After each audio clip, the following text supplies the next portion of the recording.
Today I'm at Cold Harbor National Park, which is in Hanover County, Virginia.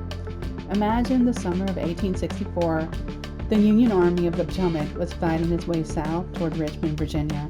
The small crossroads of Cold Harbor, just 10 miles north of Richmond, became the focal point of the action in late May. Entrenched Confederate soldiers held their ground as Ulysses S. Grant ordered out repeated attacks on them. The Union forces far outweighed the Confederate at 108,000 versus the 62,000 men under Robert E. Lee. A delay to action on Grant's part allowed Lee to take the opportunity to have his troops construct an impressive and intricate series of entrenchments to reinforce their position in the heavily wooded and uneven terrain. The next morning, Grant's men launched an attack in the darkness and quickly became unorganized due to the darkness and fog.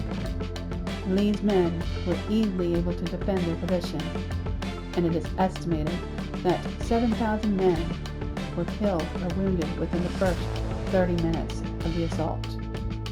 Ultimately, the casualties neared 18,000, with nearly 13,000 Union soldiers lost and 5,000 Confederate soldiers.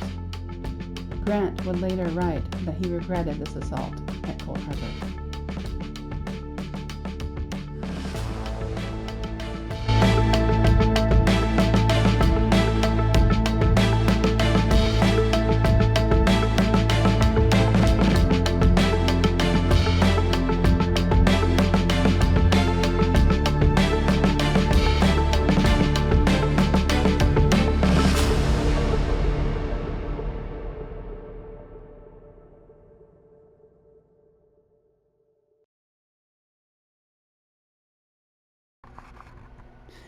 So as I drive through this park, I'm hoping that the earthworks can really come through on the video, but it should be, if you look to the right, you should be able to see some indication of the earthworks, but it might be a little difficult. It's one of those things that just looks more defined in person.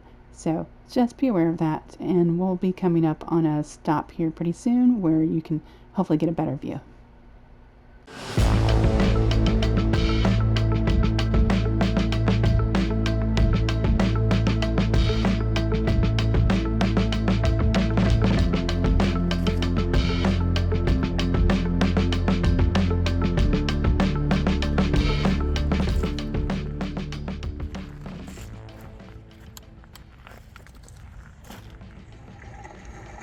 June 2nd, 1864.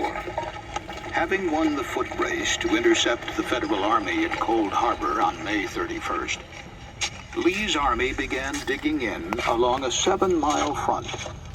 You are in the center of that position. The determined veterans of the bloody battles of Spotsylvania and North Anna had mastered the skill of earthwork construction. Using bayonets, coffee cups, shovels, and even canteens broken in half and bent into scoops, the Confederates quickly mounded the sandy soil into impressive breastworks. The defenses became nearly impenetrable. A frustrated Union officer recalled, "The great failure of this campaign is the extraordinary use made of earthworks. When our line advances, there is the line of the enemy, nothing showing but bayonets and the battle flag stuck on top of the work." Grant's army dug in opposite the Confederates. In this sector, fewer than 300 yards separated the armies. With no room to maneuver, and Richmond less than 10 miles away, Lee was left with little choice but to resist any renewed attacks.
This house before us is the Garthright House, and it was used as a Union Field Hospital in June of 1864.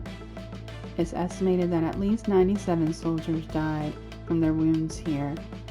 They were initially buried in the front of the house, but then eventually they were transferred to the Cold Harbor Cemetery across the road.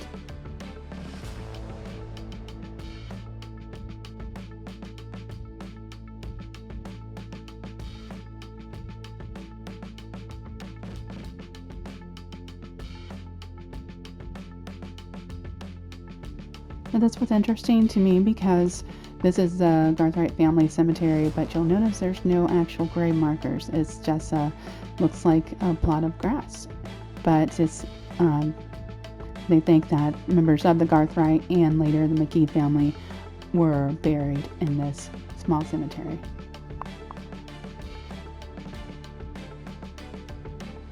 With that, I thank you all for watching this video, and I hope you have a great week. Take care.